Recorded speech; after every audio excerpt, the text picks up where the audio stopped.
Yes, people, and welcome to another episode of the Analysis at Anfield podcast with your host, me, Ryan Quadra. Unfortunately, I'm not joined by any of my co-hosts at the moment. Mons might drop in. I think he probably will soon. Cam's unfortunately can't be here, and Nick might join later. But as you can see, I am joined by a very special guest today. I'm sure you know who she is. Newcastle's finest, been on pretty much Sky Sports, BBC, just everywhere, pretty much. Kendall, how you doing? You good? Yeah, I'm really good. Thank you. Thank you for having me. We were literally just saying before the stream, we've not done a stream together properly. So this Yeah. is the first one. So yeah, thank you for having me. Anytime, anytime. It's good to have you on still. It's good to have you on. But yeah, people remember to like the video as well, subscribe to the channel, join the membership as well. The link can be found underneath in the description. Also go and subscribe to Kendall's channel. It's just Kendall Rowan, isn't it? And It you is, on yeah. Twitch as well? I am on Twitch. I've just started recently, like the beginning of December, getting into Twitch. But most of my streams going forward will be on there. Yeah. So yeah, Twitch mainly too. So you do your watch alongs on there, don't you? I think. Yeah, I do watch alongs on there. Do you know what? I find it really hard to get my head around. I find Twitch loads harder than YouTube. Wait, did she just freeze there? Yeah, I'm not sure. I'm back. Sorry, Yeah, okay. I've my webcam keeps like dropping out. Yeah, no worries. Yeah, so I am so like not into Twitch at all. I don't know what is going on. I find it so much harder than YouTube to deal with. But I think it's just because I'm used to YouTube. So like I'm like with Twitch, my head like falls off. I literally don't know what I'm doing. Don't know here, there, everywhere. But yeah, I'm sure I will learn in the next few weeks. I have to because literally, as I say, most of my stuff's going to be on there from now. So yeah, I'm sure I'll get used to it soon. Yeah, definitely. I mean, like you said, it is a big change from YouTube to Twitch, especially when you've been so Massive used to change. it. But yeah, I mean, I've watched some of your watch-alongs, and they're good still. So yeah, looking Thank forward you. to seeing more content on there. But yeah, we'll just go into the match from last night. Review of Liverpool 3, Newcastle 1, people. So Kendall, first question, like, what were your original thoughts going into the game? Did you have hope that you could get something, or was it kind of, did you see it as just maybe kind of like a free hit, maybe? Yeah, it was that. I think I wasn't expecting this to get anything from that game whatsoever. To be honest, the fact that we scored first was like, I was not expecting that. Great goal as well. Great goal. Wasn't expecting that. Also have John Joe Shelby against Liverpool, which is like his old team. We'll get So onto yeah, him in a bit actually, because I wanted to talk about him later, but yeah, it was a bit carry on, mad. carry on. But obviously these next three fixtures, so we had you guys, Man City, and then we've got Manchester United on the 27th. Like, I just wasn't expecting anything from any of those games whatsoever. So yeah, it was just, I was expecting the result. To be honest, I did predict 3-1 as well. And I had a few messages last night being like, oh, give us a lottery results. So I wish but if I had put a bet on it, it wouldn't have happened. So I didn't. But yeah, it was just everything I expected. Yeah, I hear that. And also introducing, one of my fellow co-hosts on this show, owner of Big Six Bands. Make sure you subscribe there, by the way, people. My guy Mons, how you doing, bro? You good? Not too bad, bro. How you been? Yeah, good, man. Yeah, good. I was just asking, we're just doing a quick review of the game last night. Oh, hey, Kendall. I didn't see you there. Did you know? Oh, hello. Great game on the weekend, don't you think? Yeah, great game. Yeah, just nuts, man. Hope y'all are good. Yeah. But going back to that question, Kendall, obviously you said you didn't really have much hope going into the game, but when you saw that Liverpool's team and you heard that Van Dijk and Fabinho were out, did that give you any more hope, maybe, or that? I mean, I did tweet up the mags, but that was just generally sarcasm. No, again, me, Ryan, right? I'm not very hopeful in Newcastle at the best of times, especially not against Liverpool or anyone like that. So yeah, I did see, obviously, with the COVID cases and stuff, and then Fabinho was out and Van Dijk was out, and I was like, oh, you know what, maybe. Obviously, Curtis Jones has just recently come back, so that wasn't really much of an issue. But it didn't give me much more hope, to be honest. And just knew our defence was so shoddy. There was rumours around the time that Callum Wilson wasn't going to start. So then I was like, well, what's the point in that? Like, we don't have a striker on the pitch. Because despite the fact we bought Joe Linton to be a number 9, he's not a number 9. Yeah. So, yeah, no more hope. In fact, it was actually worse because I was like, oh, why would you not play Callum Wilson when like Van Dijk's not playing? Like, why would you do that? But yeah, everyone was getting a bit on Eddie's back yesterday a little bit. He was on the bench, wasn't he? Because even when I heard, I thought he was injured or something when I didn't see him on the pitch. I thought like, whoa, why is he not playing, your best goal scorer? And I was like, who did he play with from? Was it kind of St. Maximin? St. Maximin and Joe Linton. Yeah, it was like almost like it was like a 4-4-2 with St. Maximin and Joe Linton up front. That's Sunday league stuff from Eddie Harder. I can't lie. He's got to be playing Callum Wilson. He has to be playing Callum Wilson. And if you don't play Callum Wilson, why not play Dwight Gale? He's a number 9. I don't. Did Dwight Gale still play for Newcastle? Dwight Gale he does, yeah. He contracted his extension. I was going to say he extended his contract last season. That name brings back bad memories. He has a special place in my nightmares. Let's not get on to Dwight Gale. Not anymore. Oh my days, bad memories those. But were there any other? Obviously, you said that Callum Wilson being left out was a big shock. Were there any other surprises for you in the lineup that you didn't maybe agree with from Eddie Howe? Not really. So, like, to be honest, the team was what I expected minus Callum Wilson. Yeah. So instead, it was like Fraser and Murphy on the wings, which I wouldn't necessarily have chose myself. But if you don't have Callum Wilson, then you kind of are missing St. Maximin on the wing. So you have to put someone there. So yeah, the rest wasn't really a surprise. I knew we were going to have to play Lascelles and Shah because Fernandez is now injured. And Kieran Clark is going to be nowhere to be seen for the foreseeable after his idiotic decision against Norwich. So yeah, the rest was kind of what I expected. I knew they were going to put Hayden in midfield over Willock because we needed that extra defensive element. So I knew he was going to do that. But yeah, the rest of it was just, to be honest, we don't really have much to choose from. So it's just like, who can you fit in there for whoever at any one time? So yeah, we are desperate for some quality. I heard that. You actually mentioned Lascelles and Shah in who obviously were your centre back partnership. How have they been doing the last couple of years? Because I remember, was it maybe 3 years ago or something? They were a really good partnership, weren't they, at the back together? Or was it mainly? So it was like Fernandez and Shah who used to be really good together. Right. It kind of used to switch between Lascelles, Fernandez and Shah all the time because if we were on the front foot, which wasn't very often, Shah would come in. If we weren't, it would be Lascelles and Fernandez. But yeah, Lascelles for me, he gets in because he's the captain, which is not good because he doesn't deserve to be in there at the moment. However, as I've said, we only have him and Shah currently. Fernandez is injured. Kieran Clark's kind of not really going to be looked at anytime soon. And we don't have anyone else. So it's just like, we have to play them too. We don't really have a choice, which is bad enough in itself because obviously they are not good. If anyone watches them, obviously it was a little bit Shelby's. I'm saying it was a little bit Shelby's fault. It was Shelby's fault. So when he passed between your attackers, I don't even know why I did that still to this day. I don't know why I did that. He went from like 0 to 100 so quick. It was awful. So we kind of defensively are lacking anyway. Jamal Lewis got injured last night, who has been one of the most improved players under Eddie Howe. He pulled his hamstring. Don't know how serious that is yet, but that's not good either because now we don't have a fit left back. At all because Paul Dummett is out. Replaced him, was it Ritchie? Matt Ritchie, So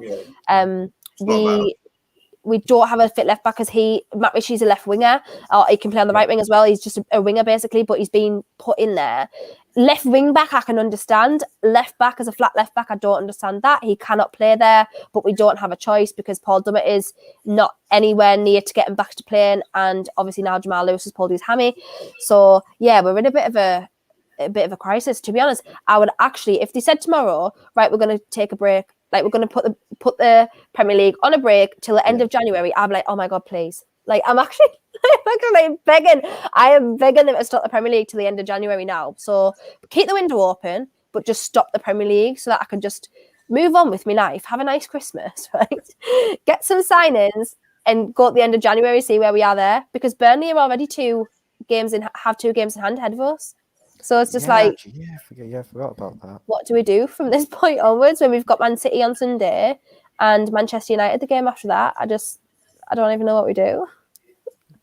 Yeah, that's a tough running, to be fair. I can't lie, but I'll just flick through some of the comments quick. King Cav says my right back. Yeah, we'll get onto him later. Simon London says big up Kendall and Ryan Stresselmania for me. Says King Cav says I was angry when we went down.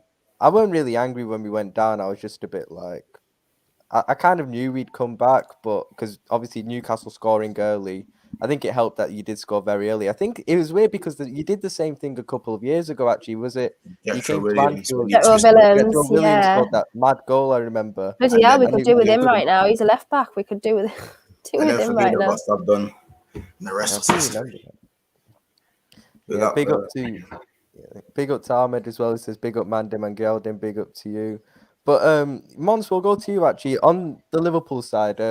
What did you think of the lineup yesterday? Overall from Klopp? Didn't have a problem with it, to be honest. Even though Van Dijk, Fabinho, and Curtis was out. Curtis isn't playing, so not to say it doesn't matter, but it's not a hindrance to our starting 11 at this moment in time. Van Dijk obviously screams volumes, pretty much getting back to his best in it. So, but I didn't really have too much worries because whenever Konate's come in, apart from maybe one performance, I think he's been pretty good. Apart from maybe I think the Brentford performance, I think it was Brighton at home. Was it Brighton? Brentford, he didn't play against Brentford. It might have been Brighton, but yeah, he apart from that, he's been pretty good every time he's come in. So I didn't have really much worries in the back line. My only real issue was that maybe when Fabinho is not around, Thiago turns into Jay Spearing. So I'm not really too sure. Thiago was awful yesterday, especially in that first half. Yeah, it's just when he plays holding DM, just let Henderson play holding DM and then let Thiago do what he needs to do. When Thiago doesn't have a DM next to him, I don't want him receiving the ball as our deepest midfielder because he's the worst tackler I've seen. And as even though in terms of technical ability, he's up there, probably top 3 in the world, it's just the fact that he's probably the worst tacklers and his ball retention, he's almost as slow as Naby Keita when it comes to that defensive transition.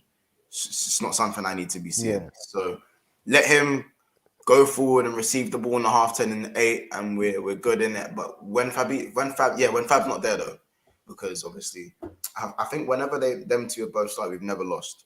I think we've won every single game. Our record with them when Thiago and Fabinho both play together in midfield is like 16 or 17 games, and we've only drawn 1, and we've won all the rest. So those two together in midfield are just so important to us. It's mad. 100%. But in terms of the lineup, I wasn't too fussed. Everyone knows my queries with Jota. I think good finisher, but I don't think it gets much. I agree. I think his link-up play makes my eyes bleed.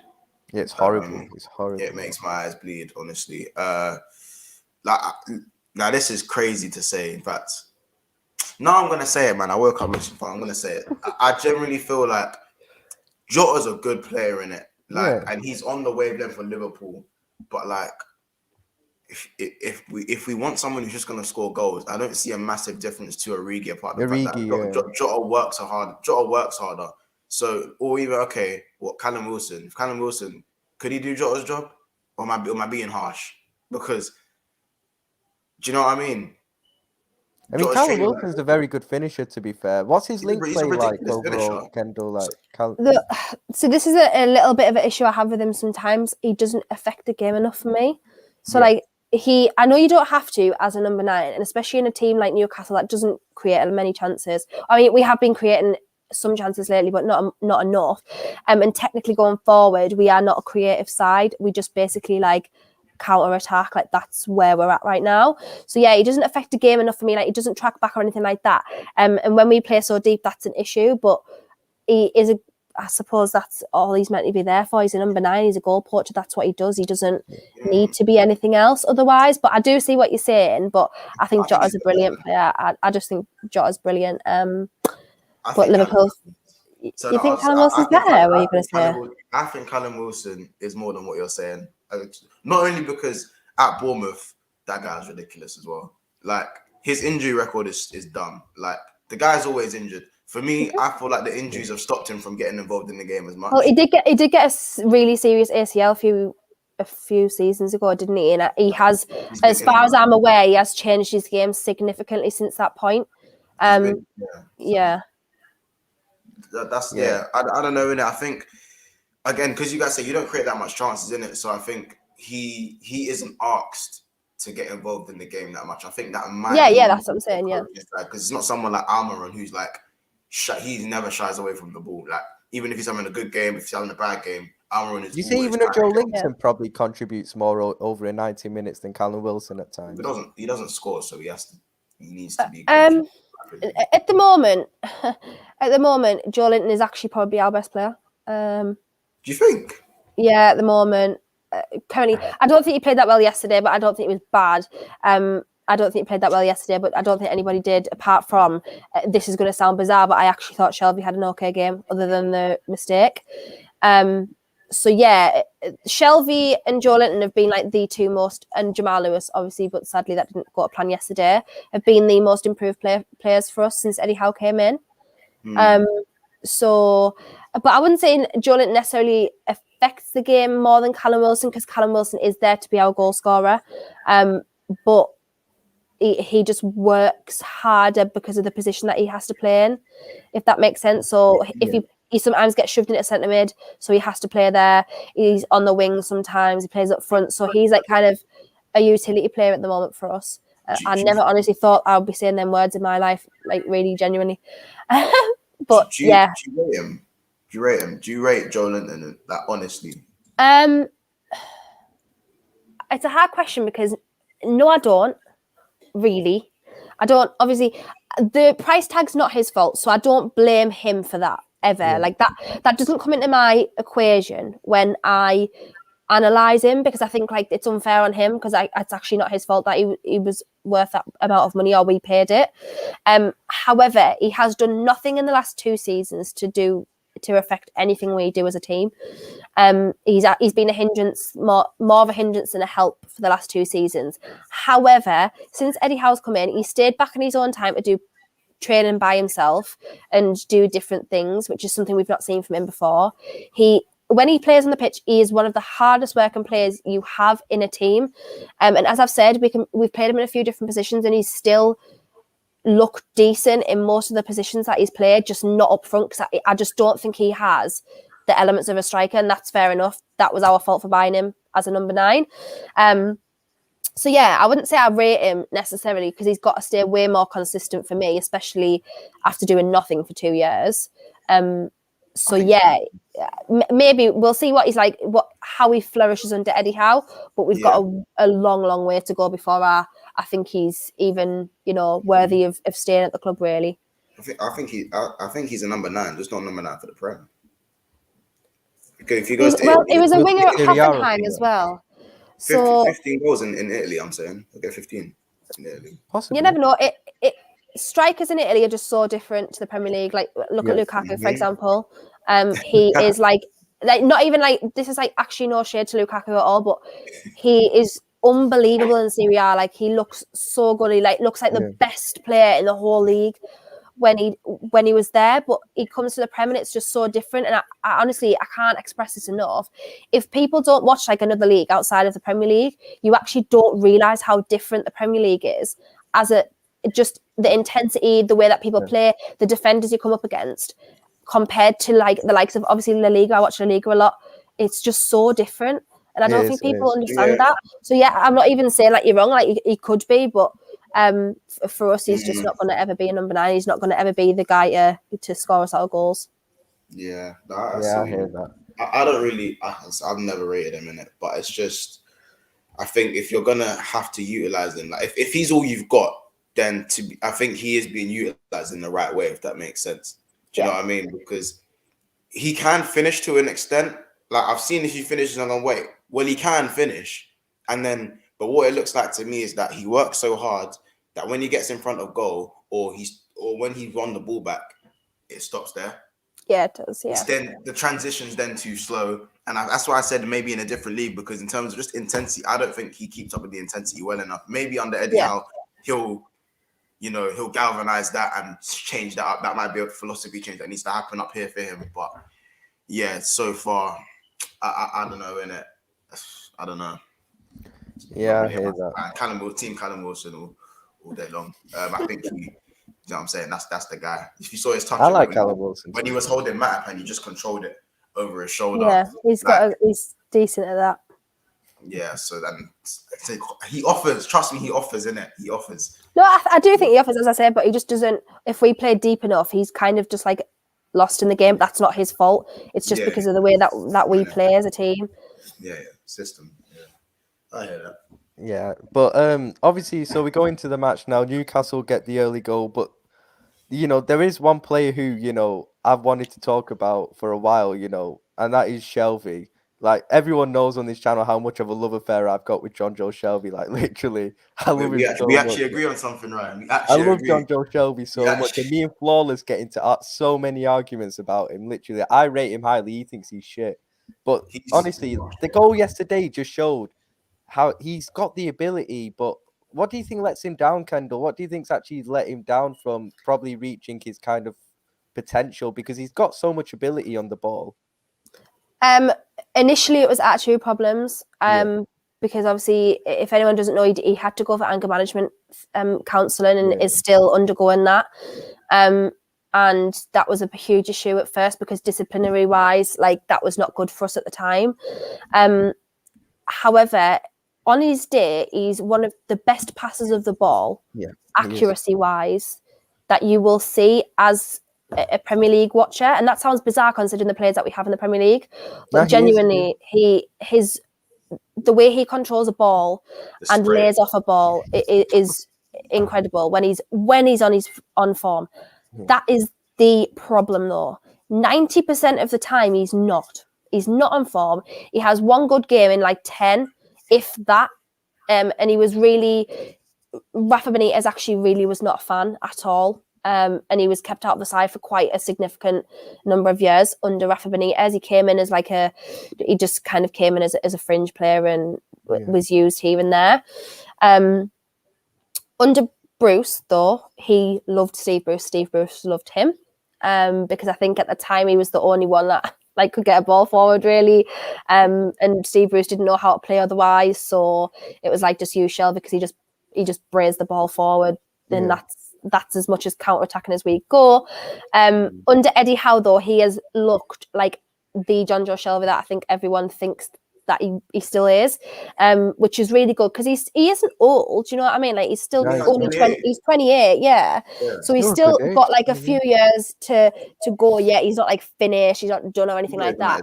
So so hopefully he continues because, as I say, he hasn't had a bad game yet. Yes, the mistake last night was poor and it was very bad decision making from him. But he is not solely to blame for the rest of the game. So yeah, if he can stay on the form that he's on now, and I think the perfect person to be under right now is Eddie Howe because Eddie Howe wants to play forward thinking attack and football. So that's great for John Joe. I just think he needs not to be relied on as much for set pieces because I just don't think that's where his skills lie. I think he just needs to be utilised going forward in midfield. And he can also, his ball control in midfield is very good and it's something we don't have as a team other than him. So yeah, if he can stay on the form that he's on now, I won't have a problem with him. It's just he needs to nail that consistency element again. Did you hear that, Flawless, if you're watching, under Eddie Howe? See, I remember telling Flawless when Eddie Howe joined, trust me, because Flawless was like, will he even start under Eddie Howe? I was like, he definitely will start every game under Eddie Howe. Trust me, Eddie Howe could definitely get the best of him due to the, style of play that he likes to implement. And I'm like, John Joe Shelvey could fit that easily. Yeah. But in terms of him, it's there's just so much ability on the ball there, and it does kind of hurt me that he hasn't reached his full potential. And maybe there is still time. But that goal yesterday, the way he just strikes the ball, the goal was, it's just the goal was great. The problem is with him, as well. It looks.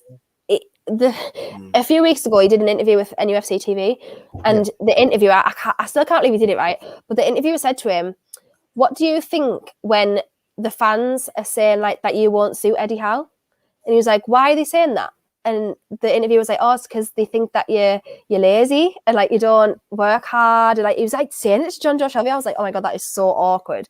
But John Joe was like, oh, I don't know why they think that, because I think I work hard. But the problem is he didn't in games work hard at all. And that was half the fans' problem. Like he just looked like uninterested in the game. But I think it was because he didn't have that freedom to like affect the game in the way that he has now currently. So like he probably did have his head down and stuff.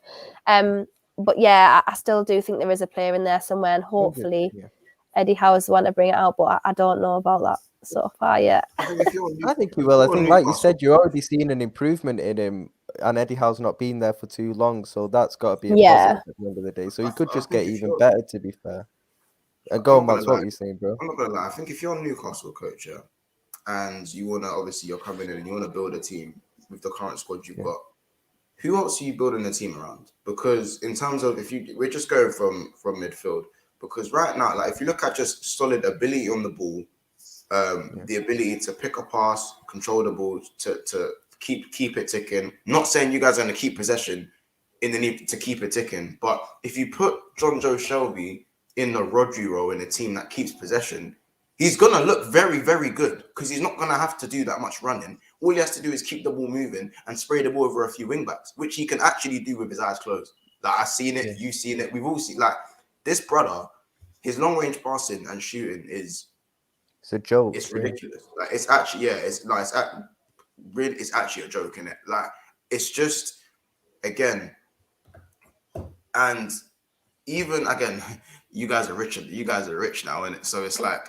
obviously, like if you was to bring in a few midfielders that could just build a spine of a team, forget the attackers for now, just bring in someone who will run. They don't have to be good at passing. Ball retention. Get someone who's gonna get the ball and give it to John.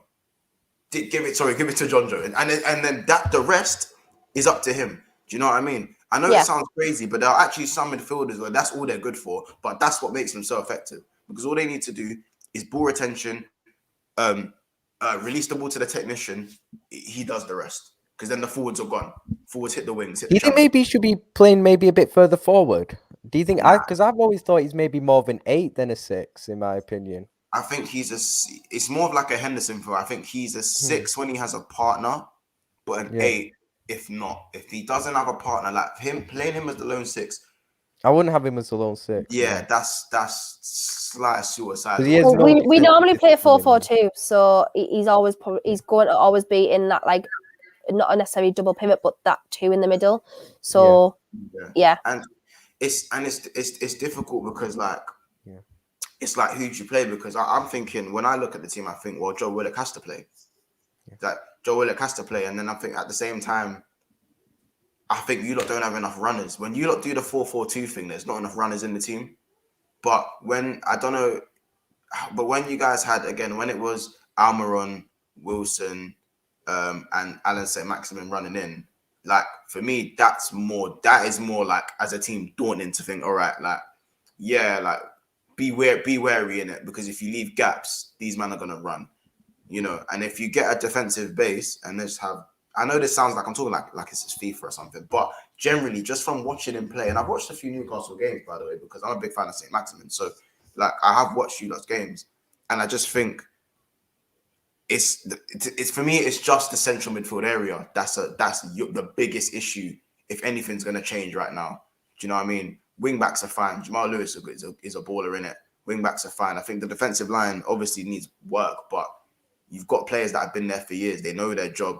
You know what you're going to get out of them. Do you know what I mean? It's half the problem, though, because So, like, for example, just from the starting 11 yesterday, the only players that weren't with us in the championship were Jamal Lewis, Alan St-Maximin, and Joe Linton. The rest of the squad were in the championship with us. So, like, that for me is a huge problem, because Ryan Fraser, he started yesterday, but other than that, so like normally he wouldn't start. So that's like a huge problem for me, because you're not improving a squad year on year when every other team around you is introducing new personnel. So for me, like that's partly an issue that they have been there years. I think it's not. We now need to freshen up and have like fresh new ideas, because like the likes of like Lascelles and stuff, he excelled in the Championship like really well. Look, like you guys, like I'm saying that you guys, Liverpool were interested in him like 4 years ago, because of how good he was in the Championship. But I just think now like the game's passed, and unless he decides to move on and attack games with a mindset that's not a physical game. So against Burnley, he looked good again because it was a physical battle. Yeah. But if you're against like the likes of, for example, Jota or someone like Mane or even Salah, for example, he doesn't bode well in them games because he's not switched on enough mentally to deal with that much like ability up front. So when he's against Chris Wood, it's fine because Chris Wood's just like a big burly striker, so that's fine. He can deal with that. But when he's against teams that have so much ability going forward, he's just not a player that I would be trusting there at all, because he can only focus on one task, and that's it. He can't play out from the back.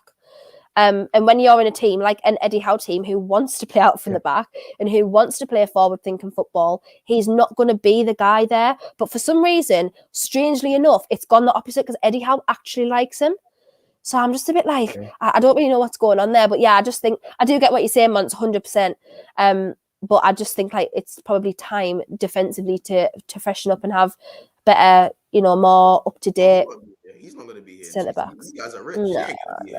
You guys, like... God, I hope not. Like, can I get like a $5 or something? Like, you guys let me a $10 or something, because you know... What I like? You let me one first. Yeah, we need all the money we can get our club at the moment. Do you know what I'm saying? Y'all got a little something, because looking bright. But actually, we were speaking on Shelby, but another Newcastle player wanted to talk about.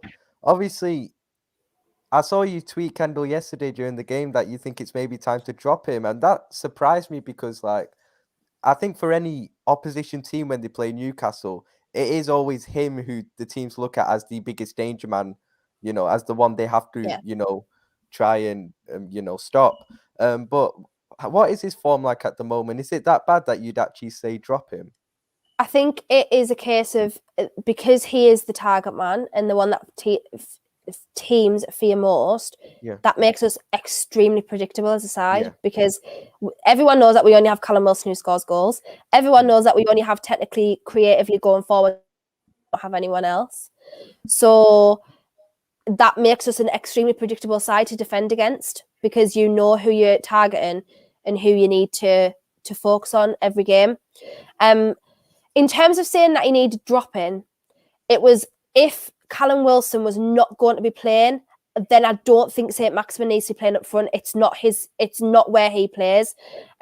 He is very creative going forward, but he is so good when he marauds down the wing. That's where he is best at.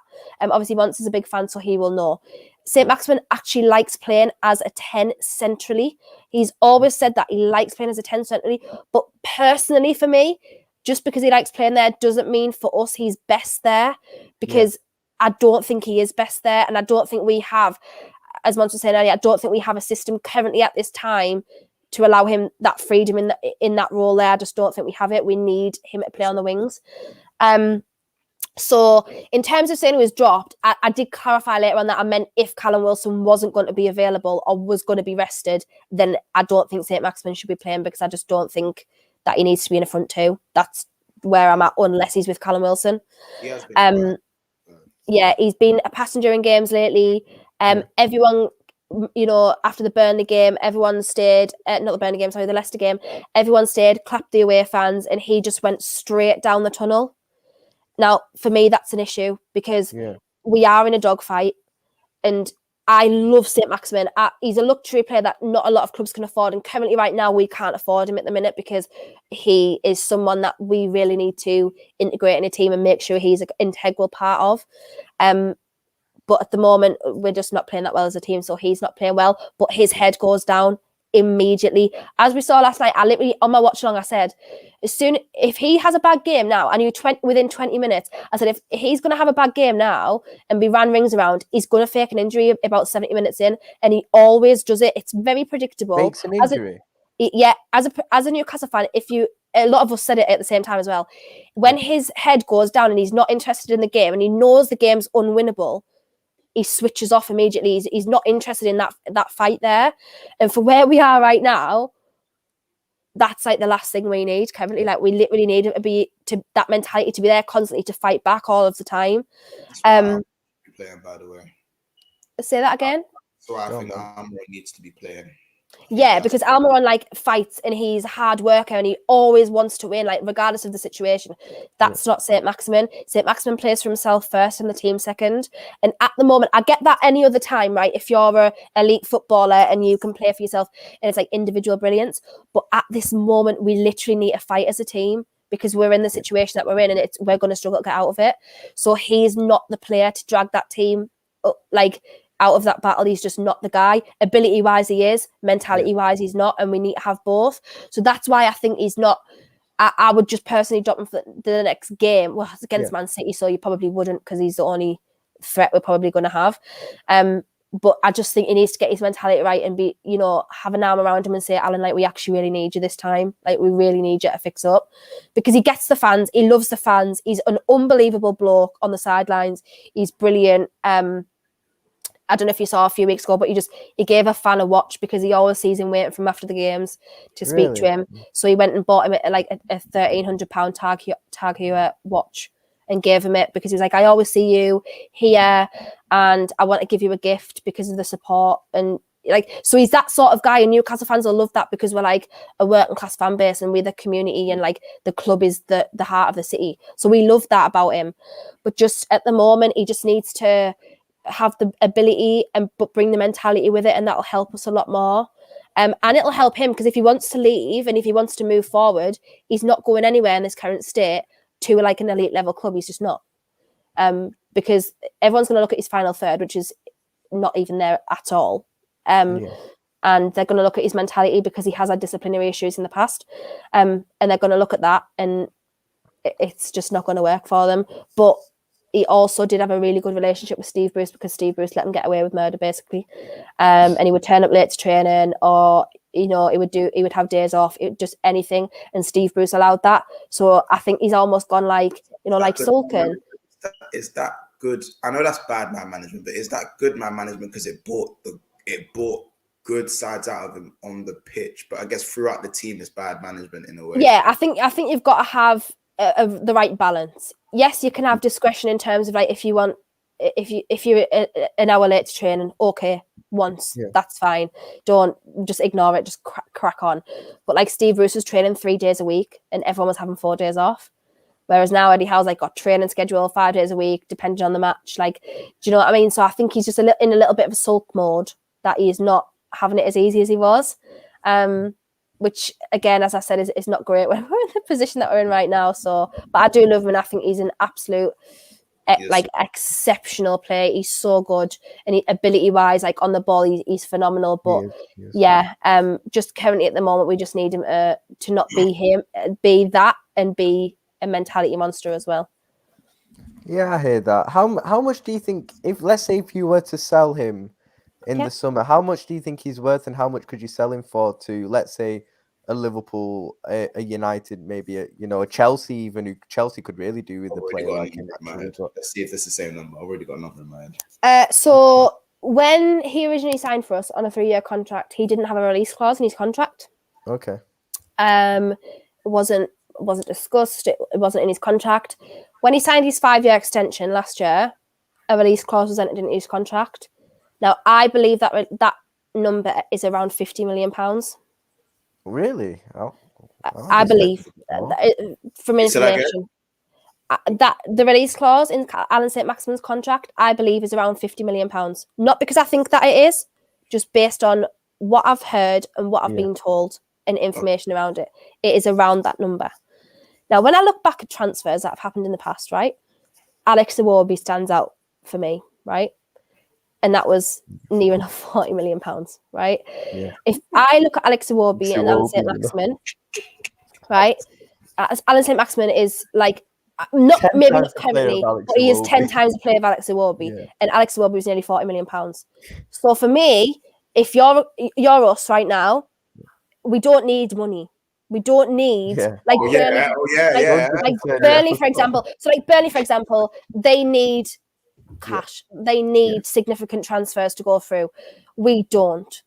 We can ask Don't need for money right whatever the hell we want for Alan St. Maximin at the moment because we can afford to keep him. We can afford to double his wages because he's not even anywhere near the highest paid player at the club. Not even by a long chalk, by the way. Joe Linton is, and he's on 80 grand a week. We can up Callum Wilson. We can up St. Maximin's wages. We can double it if we want to. So at the moment, the ball is in our court currently right now. So, which has not happened before. We've never been in this position before, ever.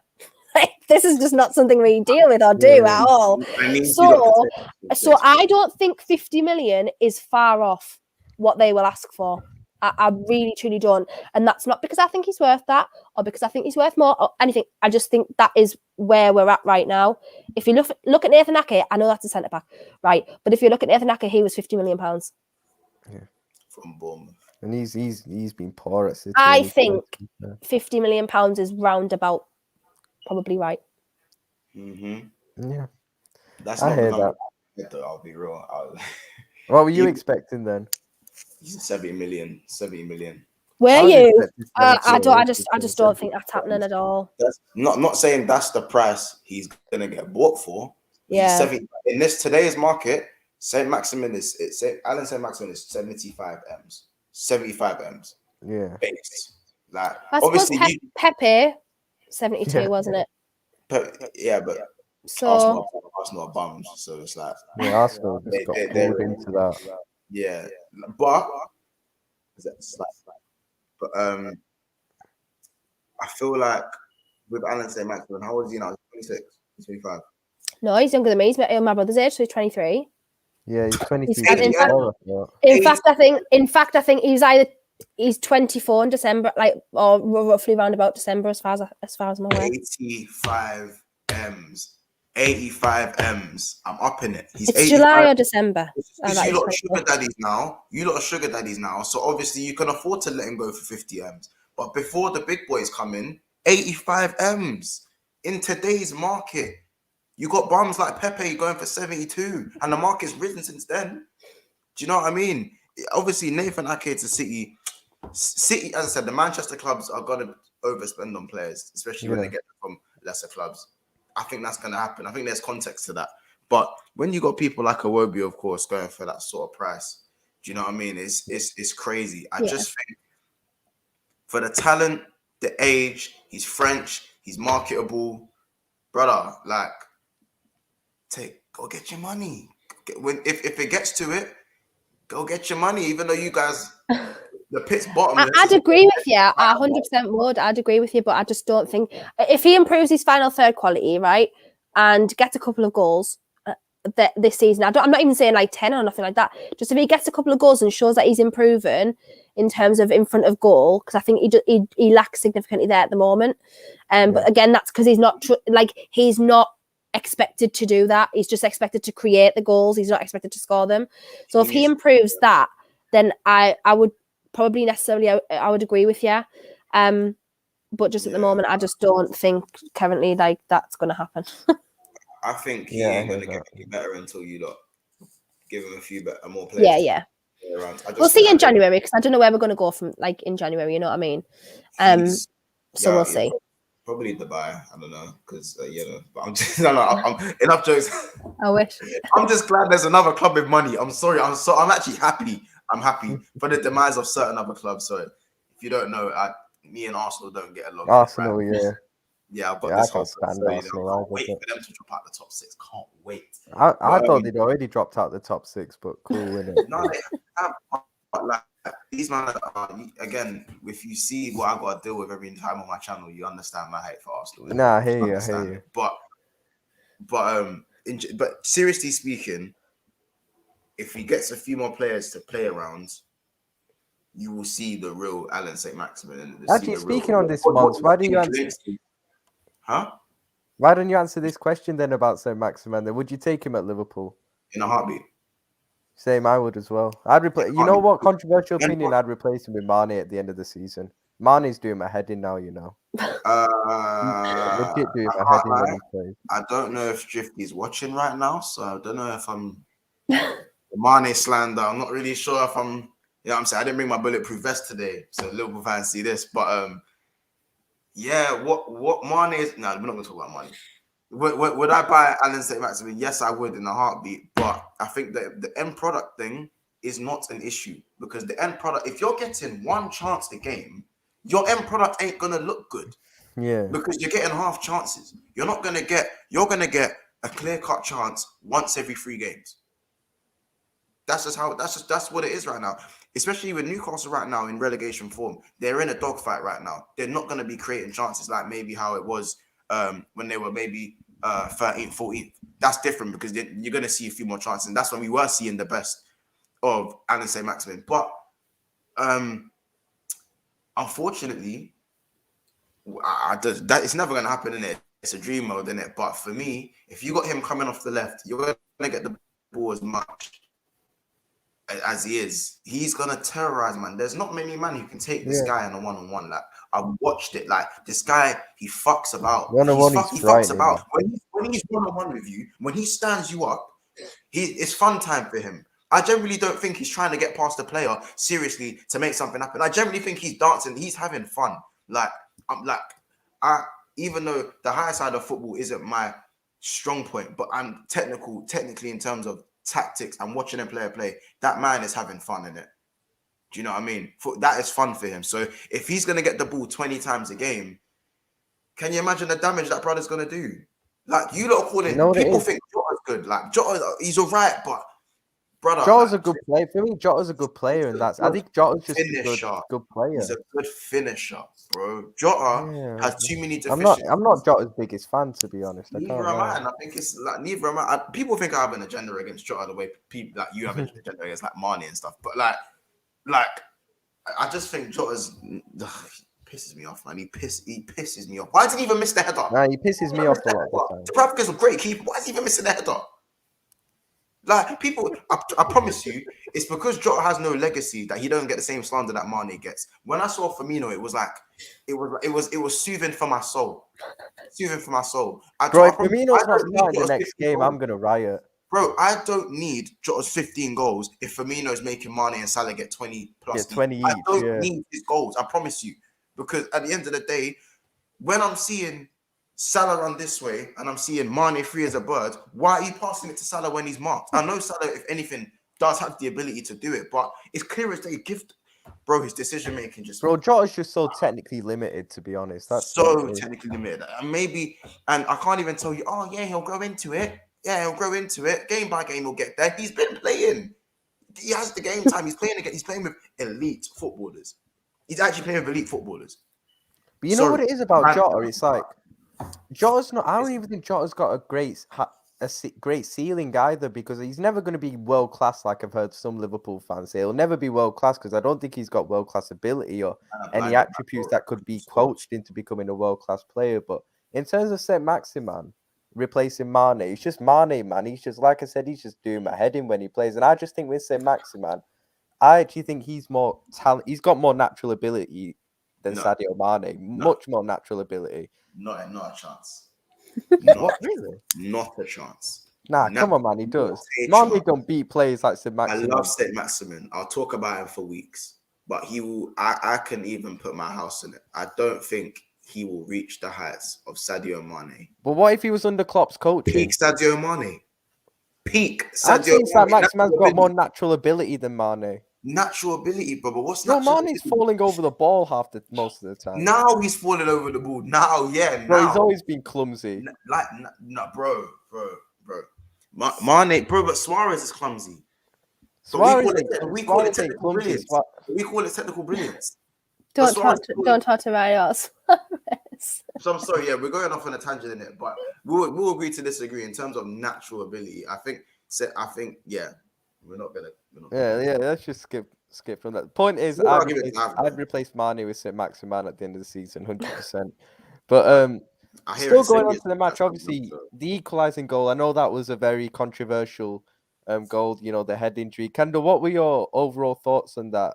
Were you really like aggrieved at that goal? I wasn't aggrieved at the goal necessarily because I don't blame, especially forwards, I don't blame forwards for scoring a goal regardless of what happens. You play at the whistle. That is the whole point of the game. We've seen it as Newcastle fans. John Joe Shelby scored a goal that was flagged as offside. He still continued to score it, and it was actually eventually given last season. So I'd get that. It's not Liverpool's players' faults that I'm on about. It's not like nothing to do with Liverpool whatsoever. It is Mike Dean. And several people were saying to me yesterday, they were faking head injuries. Right.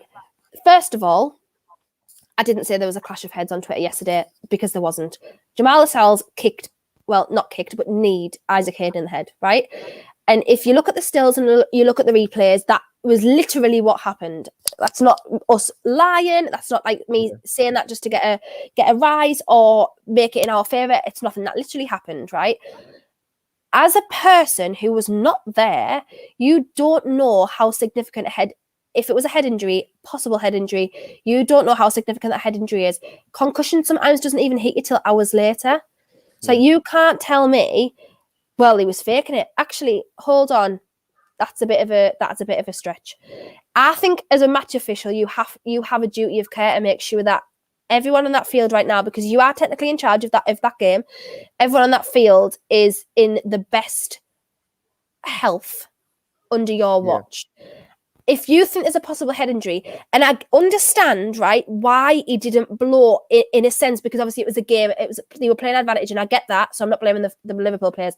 But I just think there was 2 possible head injuries at that point for him to see. He probably didn't see the incident, and then he tried to make an excuse by saying he thought it was because Isaac Hayden held his back when he went down. If you watch the replays, he didn't hold his back at all. He literally immediately held his head. So I think if that was you were doing the right thing, you should have blown. That's my opinion. I'm not saying that's right or anything, but that's just my opinion. As a head injury, Alan Shearer's got a bloody charity trying to stop, the head injuries in football or make more awareness around it. So for me, I think he probably should have. However, I'm not aggrieved that he didn't, or I'm not aggrieved at the goal, because I do get the other side of it as well. What I am aggrieved at more than anything, aside from Mike Dean, aside from anyone, is that Eddie Howe came out after the match and said Isaac Hayden was dazed for 4 to 5 minutes after that challenge, right? Now, you can look at that one of 2 ways. It was a proper head injury, so then the game should have been stopped and Isaac Hayden should have had treatment. Or you can look at it another way and say, why the hell did a player who was dazed for 5 minutes continue and play 90 minutes of football if that was the case? Because as a manager, again, this duty of care extends to the manager because he decides who comes off and goes on. You should not be allowing a player who was apparently dazed for 5 minutes to go and then play 90 minutes of football, because, again, head injuries can occur way after the actual incident. Or you can look at it, why is he lying? If you have a player who's injured for 5 minutes, right, whatever, concussed for 5 minutes, why on earth have you played him? And then if that's not the case, lied about it. Why have you said that he was dazed for 5 minutes if he wasn't? Yeah, I hear that. Yeah, I mean, with that, you did concede as well in that kind of like 5 minutes after I think a webcam just went or something. But obviously, you said he was dazed for like 4 to 5 minutes after that. I think we did score the second goal, didn't we, Mons, in that 4 to 5 minutes? Yeah. After yeah, we did. But actually, there was another moment in the game as well, actually, that was quite controversial, and that was in the second half. And I haven't actually seen this clearly. I'll ask Kendall about it when she comes back. But they had a penalty appeal, didn't they? I remember Newcastle. Yeah. In the second half, was it? Because I was at the other end too when it happened, and I could see. I think it was Trent kind of tackled. Yeah, but that was actually a brilliant tackle in it. That was he's got the. To be fair, when I was at the other end in it, but where I could see, I was expecting a penalty to be given. I can't lie, and I was expecting VAR to get involved. Now, I haven't really seen a proper replay of it yet, but I've heard that it kind of challenge. what it I was. heard he won the ball, but went through the back of him at the same time. What do touch you him. think, Kendall? Should it have been given? I already know Monster's opinion. If you want to keep consistency in the league, which, well, that's asking for a lot, to be fair. Yeah, I was gonna say. Yeah. That's asking for a lot. But if you want to be seen as not clowns, right, Yeah. as match officials are, if you want to not be a part of a circus, you keep consistency. Now, literally not that long ago, we saw Kufal go Yeah, through, yeah. I think, was it Lacazette? Go It through was, Lacazette, yeah, That I wasn't think a so. penalty, by the way. I'm not aware. and That was it was never a given, penalty, yeah. but it was given. Yeah, So And it is yellow. literally not an identical challenge, but he went through the player to get the ball. So like I don't understand where the consistency is, like at all. Even regardless of people were saying, "Oh, he touched the ball with his toe." I haven't watched a replay since last night, but it didn't look like he did. But regardless, I mean, it's us, so we're never going to get anything given.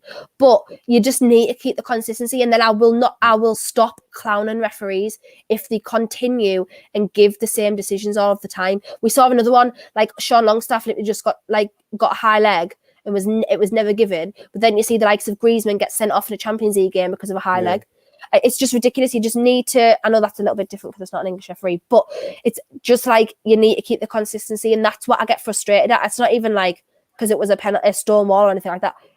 You just need to keep the consistency 100%. I hear that. Did Trent win the ball first, or did he catch the man first? He won the ball first before he even caught Fraser. Like he's caught the ball. I thought it was a penalty, but when we watched it back on the replay, he's wrapped his leg around without touching Fraser's. Actually, he nicked the ball, and then Fraser's gone over.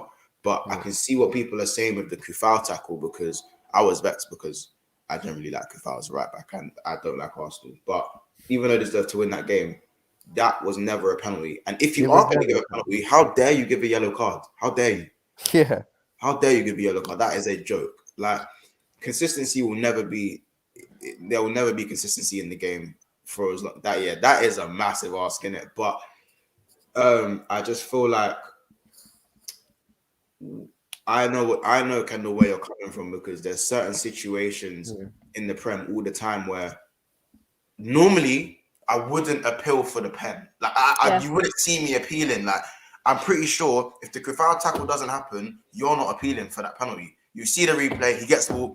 All right, next time. But when you see, like last season, when Chelsea got away with murder for about 3 games in a row from 3 handballs, do you know what I mean? And this was when we were down bad and we needed a win.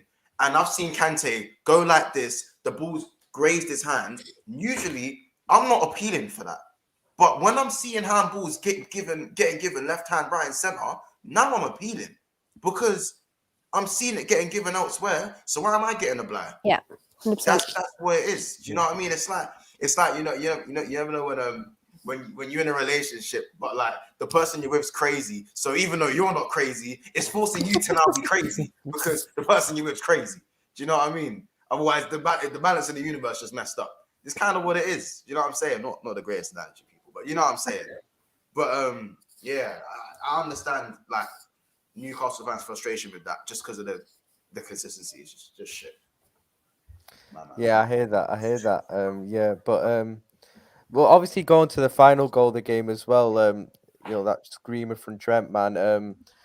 Mons, what do you think of Trent's form so far this season? Because I think he's been brilliant, man. Especially after he kind of had, I felt, an under-par season last season especially compared to his standards. But I think so far this season he's been great. Go on. I know how much you're smiling there. Go on. Stage is yours, bro. Trent E, my boy. Well, what do you want me to say, man? I mean, the Trent can't defend the genders. I can't hear them. I can't hear them because if Wan-Bissaka makes that tackle on Fraser, the whole world talks about what he can do and what Trent can't. But I've said this a few times now. Whenever a right back does something very well, who do they get compared to? Yeah, Trent. Like if Reece James puts in a crazy cross, they go, is he getting towards Trent levels, or is he touching? Is he starting to challenge Trent? Trent Alexander-Arnold is the benchmark for right backs on this planet. Like it or not, he's the benchmark. Do you know what I'm saying? So Now, when I hear the agendas, I don't even buy it that much no more. I don't need to buy it. Look what my right back's doing. You do certain man centre-mids can't do that. Cams, strikers, they're not hitting the ball like that. The guy is a technician of the highest order, but because he's from Liverpool and his name doesn't have an Eno at the end, some people just aren't ever. He's not gonna. You can't win everyone over. You just can't, innit? Do you know what I mean? Yeah. He's doing what he's doing, and he's still got critics. He still has critics. Do you know what I mean? Let the boy play his game. When he's playing his poetry emotion, even when he has a bad game, he still has the ability to flip a game like that. It's literally a flip of a switch. Any pass you want. As I said, I'm a sucker for sprayers. When you can spray a ball like that, this is why I love John Joe as well. Because when man can spray the ball like that, it just takes the right system for you to work. I guarantee you, if Trent is playing at Norwich, obviously, do you know what I mean? It takes the right system and the right players around you to bring the best out of a player. When John Joe Shelby come to Liverpool, it was just at the wrong time. We was down bad. We was Arsenal down bad, innit? We was just down bad. We were terrible. So wrong time for him. But put John Joe Shelby in our team now, even if it's on a utility thing, brother's going to be looking saucy. I'm not saying he's going to be spraying like Thiago, but if you tell him make 4 passes and keep it ticking, he'll do the Rodri role and it will work. So with Trent, he's got the perfect system around him. He's happy. His hair's growing out. Like, what more do you want from him? Doing Steph Curry celebrations, man. Like defensively, yeah, you know what I'm saying? Steph Curry celebrations and stuff. Like, even for me, the defensive thing is a myth for me. I think the way he's been coached to play is to take risks. His defending is getting a lot better now. He is getting a lot better. I just think Henderson in there is a big help for him. And Fabinho to an extent. But Henderson, when he covers him just in behind him, I think it's a massive, massive bonus to know that he's got that insurance. No, but I think even when he's up against like one-on-one with a winger, he doesn't seem to get beaten like he used to quite a bit. You know, when a winger had him one-on-one in like the last couple of years, a lot of the time they would, let's be honest, they would cook him. But like that seems to be happening a lot less now. Yeah, I see the whole getting cooked thing, but I think it just gets upplayed when he gets cooked because obviously for the obvious that he's so good going forward and you know, his technical brilliance.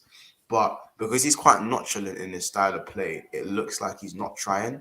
Yeah. He's trying. You just can't move any fast. He just can't move any faster than that. I promise you, he's trying. And another thing is that because Robbo don't let the doors usually shut with Robbo, innit? You just don't get passes. You shall not pass. You look on the other side and you see Trent get spun a few times. There's a do you know what I mean? There's a divide. You can see it. Do you know what I mean? I think that also plays a role because, again, and Liverpool fans, as I said, I'm when I get into that next space on Twitter, I'm on certain Liverpool fans because Robertson, because he's now not getting 12, 13 assists like he was for the last 2 years. Robertson's getting back to form now. Yeah, now. Oh wait, you're one of them, Ryan. Listen, you're another one. You thought I wasn't gonna catch you. I just said Robertson. Newcastle was playing better than Robertson. That's all I said earlier in the season. This is what I'm saying. It's literally the opposite of them. With Trent, because he weren't defending well, because again he's so good going forward, it's gonna look worse when he's not defending well. And on top of that, we had no centre backs. That's another thing. Because Robertson's so good defensively, it's lopsided, so it looks worse for Trent. Same with Robbo. Robbo obviously has been putting up crazy numbers as a left back, right? But nothing ever gets down his side. Nothing has ever got down his side since he's been at this club, barely anyways. You know, you probably pick up on one hand how many times that ball's gone down that left side and it's gone in and we've conceded from it. But because he's now not putting up 12 GA, he's not putting up 12 GA, it's go get in Tsimikas. No disrespect to Tsimikas, good left back, but people are calling for his head. For why? He's doing his job. Do you know what I mean? There's one side of his game that he's excelling in particularly well because he's not giving the other side. We need to realize as a fan base, it's not normal for Robertson and Trent are not normal. They're not normal right backs. You don't get the best of both worlds in generations. It doesn't happen. It don't happen. Am I talking shit here? It doesn't happen. You don't get someone who's good, ridiculously going back and going forward. Personally, I don't see it. You get a couple examples. Maybe Alphonso Davies isn't even that great distribution wise. Do you know what I mean? Philip Lahm wasn't as good as people thought defensively. I'll tell you that. But in Germany, people just don't watch it enough. Do you know what I'm saying? So That was a great yeah, fullback. no Robertson slander, please. You owe him an apology. All right. Kendall, what are your opinions on Trent overall as a player? Like, do you think he's like one of the best right backs, if not the best right back in the league or in the world even? Yeah, no, 100% I do. I think you're probably foolish to suggest otherwise. And simply using defensive attributes for a fullback is unfair because fullbacks are expected, as Monts just said, to affect the game going forward and also to add defensive to the game. He has went away and he has done that. So there's really no reason now why people can't say Trent can't defend, because he can defend when he has to, and that is the difference. I think he's a great player. He's an annoying player if he doesn't play for your team, because you like don't want to. I mean, not for me, because Liverpool aren't my rivals by any stretch of the imagination. But like, if Man United fans and whoever, or Chelsea fans especially, because obviously they're going to argue for Reece James, who I also think is brilliant, by the way. Yeah. It's annoying when he doesn't play for your team because you get stressed. You're like, oh, Trent, and you'll always find a way to put him down. That's just what football fans do. But yeah, I think Trent's an unbelievable player, and still very, very young to have this much to his game. So yeah. Thank you. Yeah, I hear that completely. Yeah. Please have the same energy when you lot are in the top 4, please. I'm just saying that for future reference. Anyone wants to maybe. But actually, when Trent's playing for us, I won't mind. Oh god. Well, like the most expensive. I'm so glad people don't take me seriously, because honestly, there'll be people going off now saying, "Oh, that Kendall's delusional. She thinks they're gonna get Trent." I don't at all, but like the most expensive right back in history or something crazy like that, honestly. But actually, speaking of Newcastle, what are your thoughts on Newcastle as a whole so far this season? And also, are you really worried that you could get relegated under the new investment? Yes, I'm significantly worried. I think, never has a team been in the position that we're at now and got out of it. The only saving grace that we have currently is that there are teams around us who also aren't very good. So, or who are on poor form. So, like Leeds, for example, Watford's in there. Brentford have really lost form. Southampton. So we're just really lucky that we're not significantly far away from 17th at the moment. That is the luck that we have riding on us, and the fact in January that we'll have a lot more money to spend than a lot of other clubs in the league, if not every single club in the league, just simply because of financial fair play and the fact that Mike Ashley spent literally nothing. So we'll have a big chunk of money. Whether or not we'll spend that money is a different story, and I honestly don't think that we should, but we do have it if we need it. Especially for wages. You should spend money in January. I do think we should spend money, I don't think we should spend 300 million. All right, yeah, okay. I think my opinions are that I think we need to take advantage of the loan market, because we don't know where we're going to be in 6 months' time. We don't know if we're going to get relegated. You are not going to convince a player, and I don't care how many people say money talks. Yes, it does, but it doesn't talk for everyone, and it doesn't talk for everything. So you are not going to convince a player like, for some reason, we've been linked to Sven Botman recently. That's never happening in a month of Sundays. It's just not happening, because he is not going to want to, in his early 20s, come to a team where he might be in the Championship in 2 months. It's just not happening. He's not going to do that. Even if you say to him, there's £500,000 a week, not that you're going to do that. But even if you say that to him, he's just not going to. Why would you do that? So yeah, we just need to be smart, and we need to take advantage of the loan market. We need to get rid of about 10 players off the books, because we have so much deadwood at our club. I cannot expect that. We play half the deadwood in the squad, so we have way worse than that, way more than that. The likes of Dwight Gale needs another Championship loan. Sean Longstaff needs to be going on loan. There's just people like that who need to be off for me in January. If we can't get rid of them permanently, they need to be going on loan. So yeah, I am worried about relegation. Hugely worried. I think you're foolish if you're not. But no club has been in this position before and had also the fortunes that we have. So they've never had a takeover. They've never become one of the richest clubs in the world overnight. That's never happened before. And probably also a team in 19th place has probably never had this much money to spend in the Premier League history. So We have that behind us. After January, after I see who we sign, if anyone, after I see who we sign and where we go from there, I will be more confident on staying up if that's the case. But if not, and we don't get any decent reinforcements or we don't start picking up results afterwards, then I'll have a worry. But we need to get them players in on January the 1st or whenever the transfer window opens, January 2nd. We need to get them players in immediately in that first week. Otherwise, it's an utterly pointless month because we literally need to start picking up points as soon as possible after this month. So, yeah, we need 4 players in on January the 2nd. 4 players, minimum. I hear you. But let's say the worst does happen and you do get relegated. How far do you think that would set you back in terms of the long-term progression of your club under the new owners? So I've said 10 years for us to be consistently top 4. Now, people might think that is horrendous. People might be like, well, you'll do it in 5. We won't, because I cannot express enough, right? This club is in utter disrepair. We don't have an academy.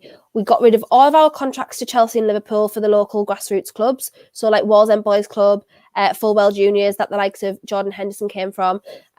We sold the contract. Hence why you guys ended up with Billy Clark recently in the academy, who was our best prospect, and we just didn't have the mentality or the finances at the time to keep hold of him, or anyone who's gone before. So we need to literally build the club up from bottom up, because right now we're like at a 0. The only thing that we have behind us as a big club is fans and the stadium.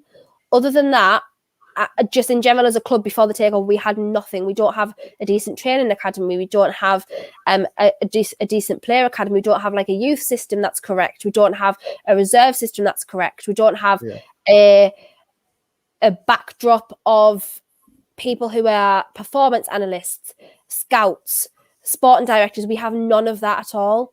So this club literally needs a whole revamp. So that's why I say 10 years, because like it will take us that long to build that, if not longer.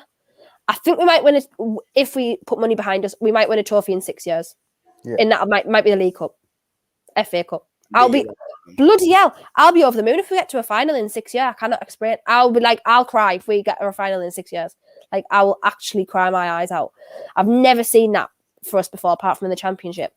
So, or the Intertoto Cup in 2006. Woo. No one, that's not even exists anymore. So, yeah, I think 10 years.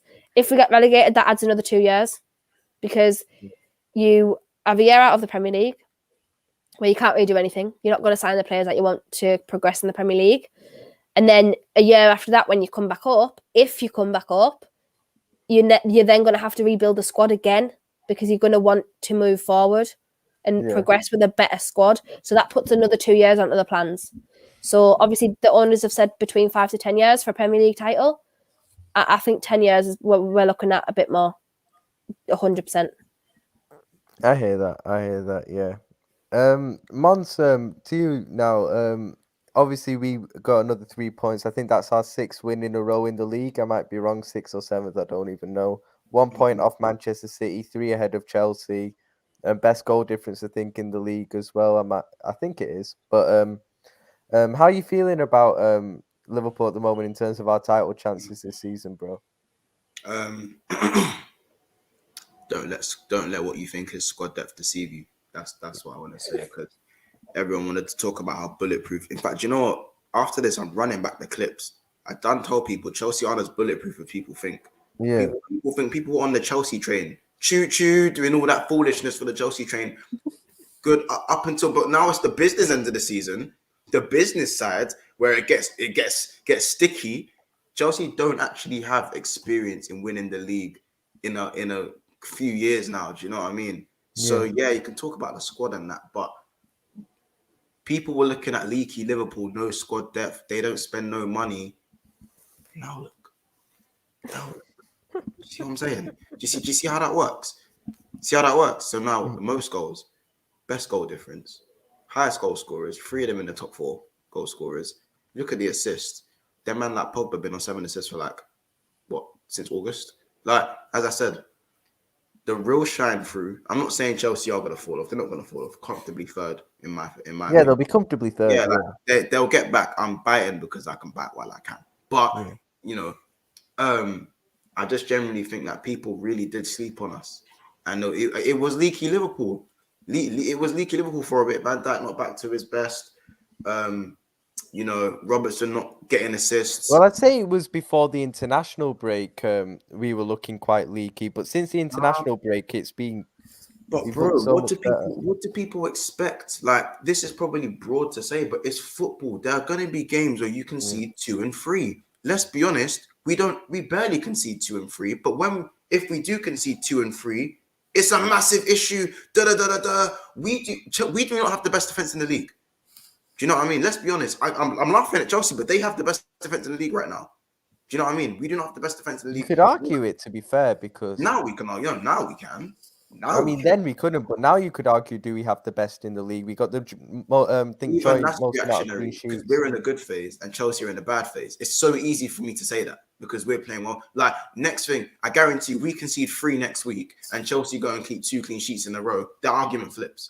Because every week we're going to win the league. When Chelsea win and we lose, we're at the title race. Chelsea are going to win the league. That's just what it is right now. It's a 3-horse race because Bun United and Bun Arsenal. It's a 3-horse race right now. And unfortunately, every week is pivotal. So right now, City have won 7-0. City are obviously going to go on their annual 20-game win streak because that's what it looks like right now. They have got us next, so you know. John Joe Shelby masterclass. To do a thing. If you're gonna do a thing, I need you to do a thing in it. If John Joe Shelby scores the winner in that game, I'm gonna cry. I'll be so happy. He fucked them up. Like last when he smacked 2 of them. You know what I mean? When he smacked that free kick. Oh, when he smacked that equaliser a couple of years ago. Oh, that's where that Pep meme came from, where Pep's like sitting in the sports direct chairs, like.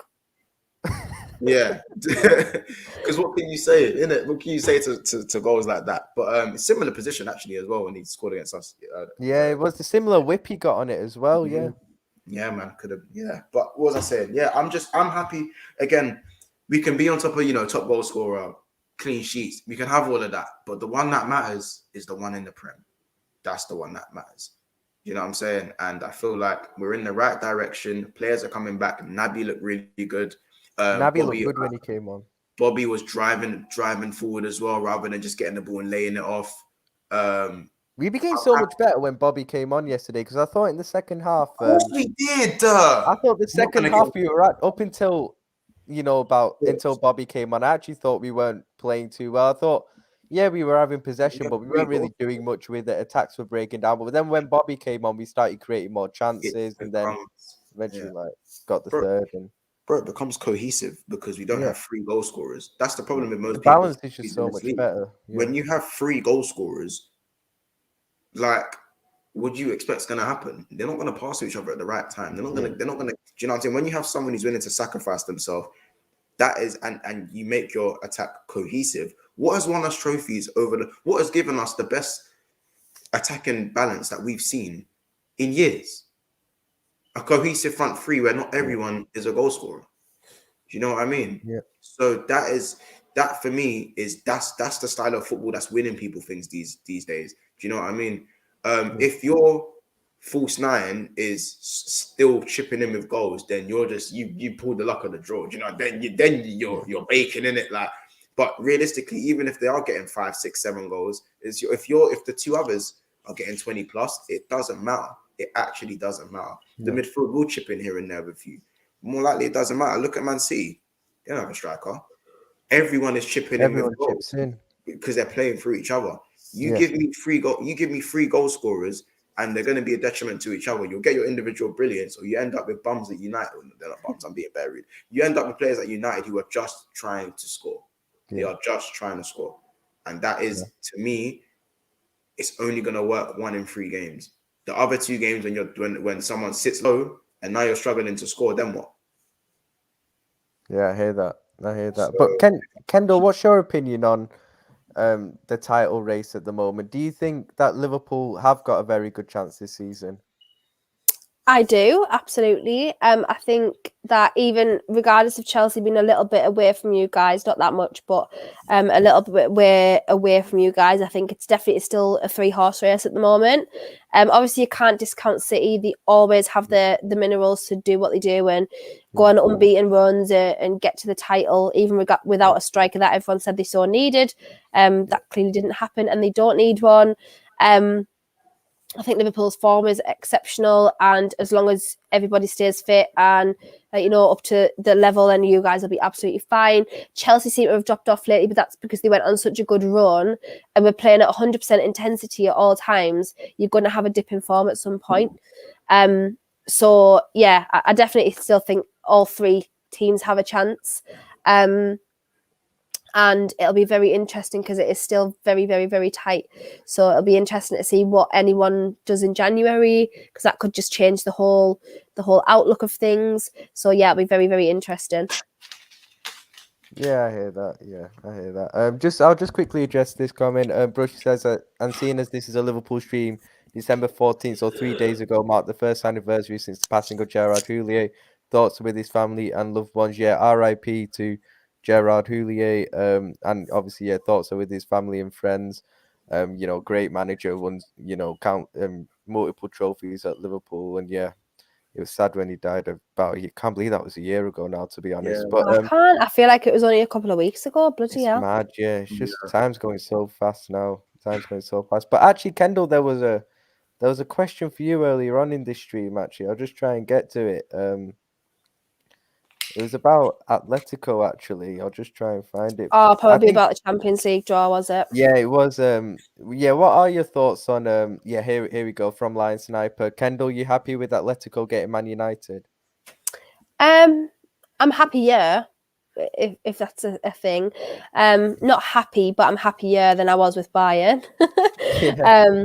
Because that was just a joke. I was just, oh well, we're out. That's okay. To be honest, I accepted it at that point. I was like, you know what, we're out. It's all right. And then I watched it like after that, and I saw everyone's comments, and I thought I'm going to go back and watch that again, actually, because I was like, I didn't see the issue at the time, apart from when obviously Villarreal and Man United got drawn against each other. Then I was like, oh, that something's gone wrong there, but I didn't think about it at the time. But obviously it was redrawn, so yeah, I'm a bit happy with Manchester United. Not happy at all. I don't think I wanted anybody. None of the round of 16 would have been an easy draw for us at all. We made it absolutely hard work to even get out of the group. So yeah, the form that Atletico are in at the moment is just not good. We're fourth in the league as well, so it's just not good news at the moment. But yeah, a little bit happy with Manchester United. I think it'll be a very interesting game. I think seeing two tacticians at work like Ralph and Diego Simeone is going to be very interesting. Obviously, Ralph's trying a new system in the 4-2-2-2 with Manchester United at the moment, which not very many teams in Europe play that system. I'm sure Southampton tried it, or continue to try that sort of style. Yeah. But Maybe yeah.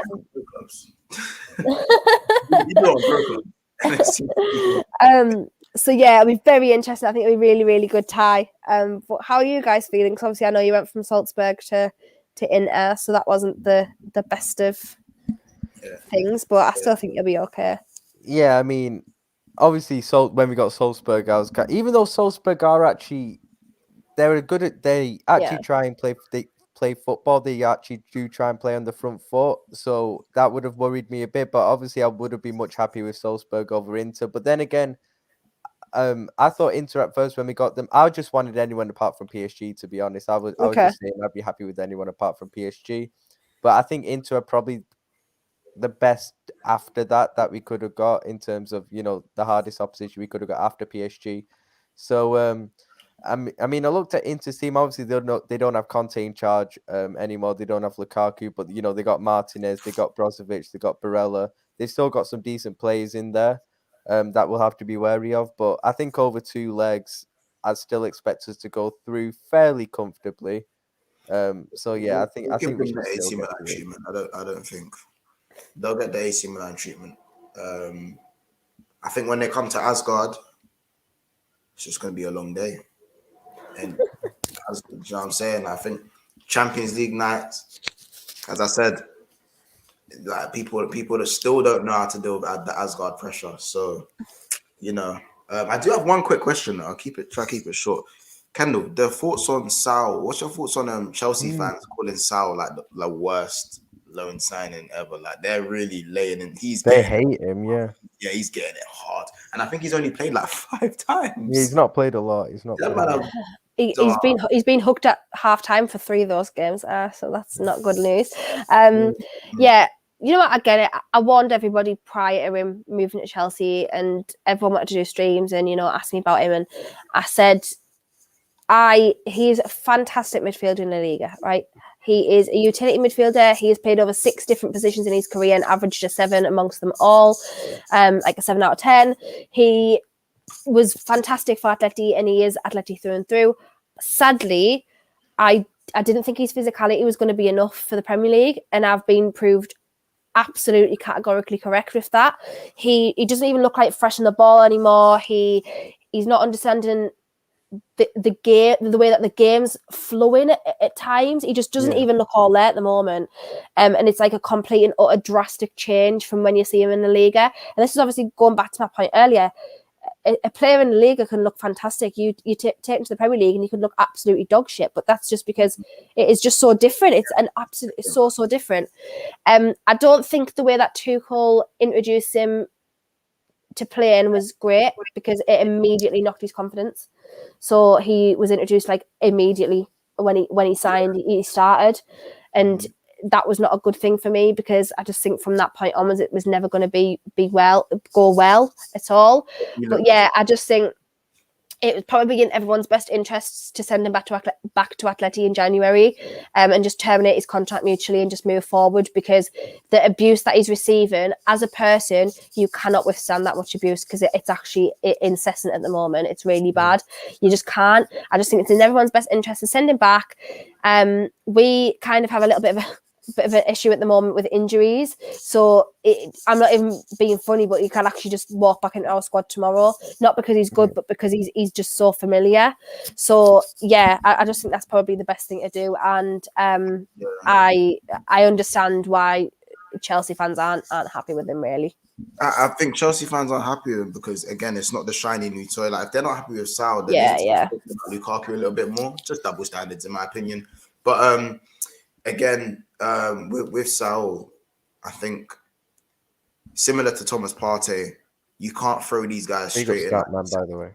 Yeah, big him up. Ladhams, you need to button your lip, brother. You button your lip, because you got cooked a little bit on my channel yesterday. But no, in all seriousness, I just think with some of these La Liga, but it's not just La Liga as well. I think it's League One and Serie A to an extent as well. Like, you have to really sort of integrate these players straight, and you can't just dash them in.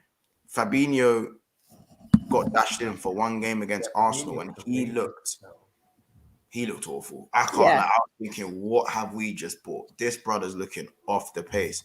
So Klopp took him out, let him bake for about 8 weeks. 8 other games. He come back in around, I think it was around just before late November, and it was like he just understood the game. Everything just clicked.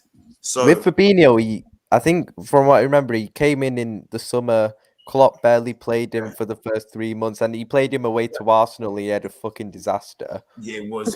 Yeah, then he started to settle in the second half of the season. But yeah, I do remember that with Fabinho. But actually, you mentioned Thomas Partey as well.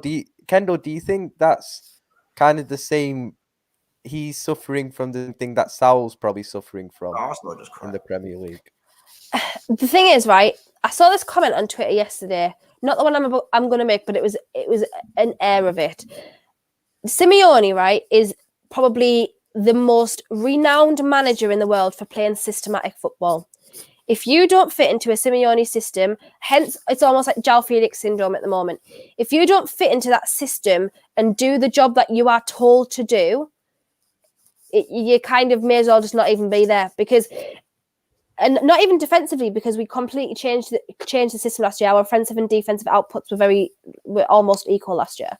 But a player like João Felix has got so much technical ability that he needs freedom and individual brilliance to show how good he is. And in games where he's been allowed that, he's looked incredible. You can't go from, like Thomas Partey, for example, like Saul, specifically Saul, because I think he's been at Atleti years, like literally the whole time, nearly that Simeone's been there. Yeah. So he has been there that long. He cannot and will not go into a team under another manager who plays a completely different system and look good. Yeah. He's going to look like he's rocked up on a day trip. Like he's like on like this was his wish to go and play for Chelsea. That is what he's going to look like, because it's just not going to happen. And that is why I was so angry with Tuchel, who was meant to be such a good man manager, to put him in immediately when he came. It was like he'd been there a couple of days and he played him straight away. I think his Aston Villa or something. The man management thing of Tuchel's a little bit of a myth. Yeah. So he's just not going to look good. So for me, that was just a big mistake anyway. Then he goes and plays him left wing back when Saul specifically said that he was leaving Atleti. He didn't want to leave Atleti, but he was leaving because he wanted to play centre mid, and he wasn't getting a game at centre mid, like under Simeone, because he liked Koke, and then we signed DePaul in the summer. So what was even the point in him being there? Do you know what I mean?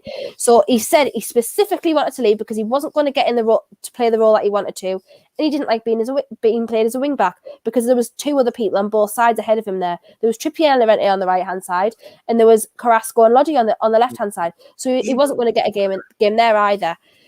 Honestly, that loan move was so stupid. I cannot even explain. I still don't know to this day, right? I mean, it could be the same position down the line, but I said it was an absolute shoo-in as a Gini replacement. I literally said it. He was literally perfect at that point to come in for Gini Wijnaldum. It was perfect.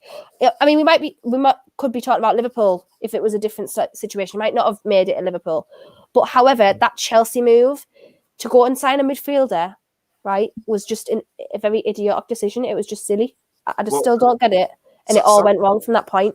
Some Chelsea fans are definitely going to be like, oh, well, but now look at all of Chelsea's injuries. So, of course, it was the right move to say. But at the same time, like, for me, I'm not going to lie, man. Like, I weren't really, when people were like, I'll be saying, yeah, Sal, I wasn't completely on the Sal train as much as everyone else was, just because of how regimented he's been over the again, he's had to play under Simeone for years. So it's like, all right, is he going to suddenly come into a team that presses as a unit? Because, you know, he's gonna vomit upon the first trainer. He's going to be throwing up. Tell you that. Do you know what I'm saying? And I understand his situation where he was like this phenomenon at one point where, again, what he was doing 3-4 years back. And then obviously at a young age as well. And I believe he's still 26. He's 26 now? Yeah, he's 26. Remember that goal he scored against Bayern in the semi-final? Again, ridiculous. Like, and he's massive as well. Let's not forget. And when he was that year, I think it was like 2016 or 17, when he was like super good, and he was called like the most complete midfielder in Europe at that time, at 20 years old. He ended up getting a not a burst kidney, but his kidney ruptured kidney. And he actually had to play with an internal catheter and for about 8 months. And then he took it out himself because he's like, I literally can't do this anymore. I just want to go and play football. So that affected him so significantly. And a lot of people don't actually know that about him, that he went through all of that. So at that point, like again, like I said, we were about Callum Wilson earlier, that ACL injury, like it just, things like that can just change the trajectory of your career totally. Sorry for interrupting your point there, but yeah, go on. What's the thing with, and obviously because you also mentioned Marcus Llorente, who I think is one of the most complete players on the planet at the moment. No bias, like generally massive fan of Marcus Llorente in it. Why is he playing right wing back? What is that? Why is he playing centre mid? So last season, because it's gone through the same situation again. We had so many injuries last season. We had a really significant COVID outbreak at the club, and there was 18 players out of 22 who had COVID over a space of 2 weeks.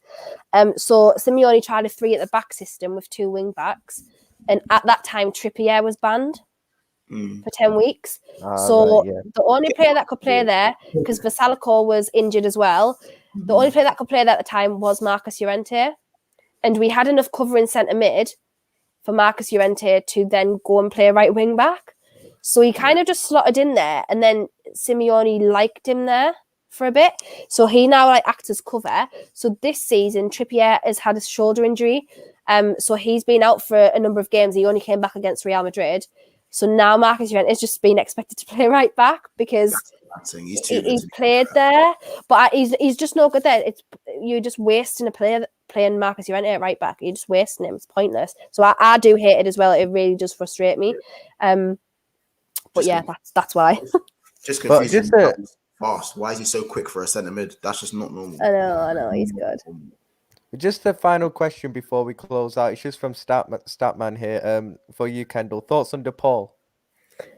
I think Rodrigo De Paul is an elite level footballer. I think he's got every single element of a centre midfielder that you need, defensively and offensively. He, again, as we were talking about John Joe Shelby, the passes he picks out are next level. You only had to watch him in Copa America in the final for that ball that won them the game. Yeah. The passes he picks out are exceptional. However, I think he's brilliant. I'm so glad we signed him. 35 million is nothing. I think Koke is, in my opinion, is just so off form. I wouldn't even be putting him in there whatsoever at the moment. But he's a captain, so again, he gets in. Him and Koke do not work together in midfield at all because Koke is not as attacker minded. However, they have very similar elements in terms of physicality in midfield and how they hold the ball in midfield, and it's just not working.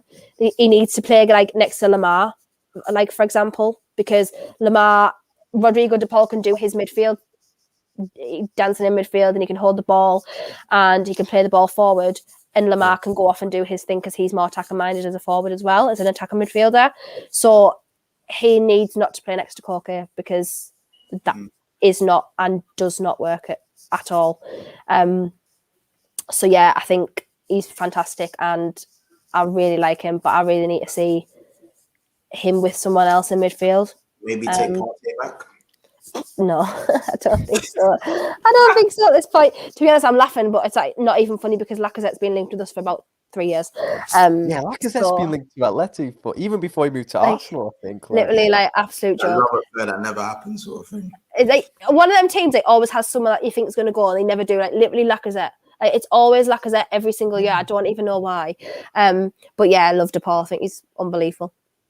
No, he's a top player. He's a top player. But yeah, I think we'll close out the show there. People will be going for a while still. Big up to everyone who tuned in.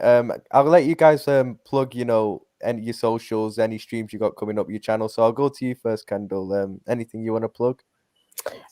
Nothing specific at the moment. Obviously, just me socials, and especially me Twitch, because as I said, that is going to be where most of my streams are going forward. But I am just getting used to it. So sorry, don't have a single clue what goes on. People were like, "Oh, have you got this?" The other day, I was like, "I literally don't even know what that is." I genuinely don't know what that is. But yeah, if you just want to follow me, it is Kendall Rowan on literally everything: Twitter, Instagram, YouTube, and Twitch TV as well, which is Kendall Rowan. So please go and follow me there. Yeah, make sure you do that, people. Mons, anything you want to plug, bro? It's in the name, Big Six Bants. If you love toxic football arguments and endless bickering on things that literally don't matter, they do matter, but in the grand scheme of things, sometimes then it's the place to be. It's the gulag. It's the reason why I bite so much. So if you want to see me rattled, well, Liverpool winning right now, so I'm not going to see much of that. But if you want to see the rest of the boys rattled, come up with us. You know what I'm saying? It's where it is. Fun jokes. It's a family that's growing. Obviously, you got the original 6 of us, but it's a family that's growing, and we just want to bring banter and toxic jokes back to the football community a little bit more. So if that's the type of thing you are looking for, then Big Six Bants is here, and my socials is just at Monts on Twitter and _Montel on Instagram. There you go, and people. TV clubs, by the way, clubs and Sarcasm City as well. Oh yeah, clubs as well. Make sure you tune into that, people. I think the next stream for that might be tomorrow or something. I'm not sure. Also on this channel, I think there might be an NBA watch along tonight. I think we got Balls at the Bridge, so the Chelsea show coming on shortly as well on the YouTube. So make sure you tune into that, people, and make sure you like the videos and subscribe to the channel if you're new. And big up for tuning in. We'll see you next time.